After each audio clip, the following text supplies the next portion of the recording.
Hanggang kaninang madaling araw ay sinusubukan pa rin po ng mga bombero na tanggalin ang umano'y tumagas na kemikal sa lupa para maibsan na ang mga nararamdamang pagkahilo ng mga residente sa barangay Bagong Bayan, Libis, Quezon City.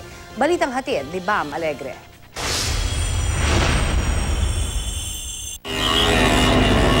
Mag-alas 3 ng hapon kahapon na magkaroon daw ng leak ang isang truck na nooy naglilipat ng kemikal na styrene monomer na ginagamit sa paggawa ng plastic sa kanilang planta ng DNL Industries.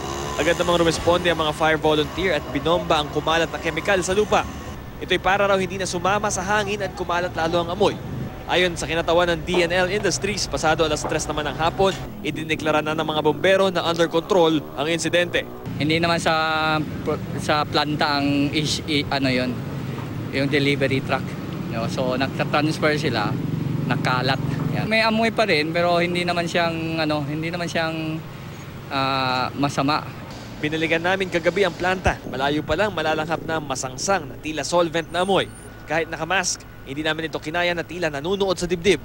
Hanggang madaling araw, bagamat tuloy ang pagbomba ng mga bombero, nananatili ang mabahong amoy kaya apektado na rin ang mga katabing barangay tulad ng Barangay Rosario sa Pasig.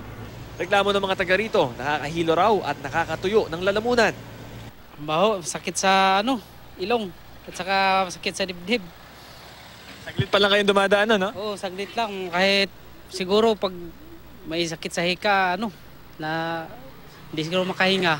Bam Alegre, GMA News.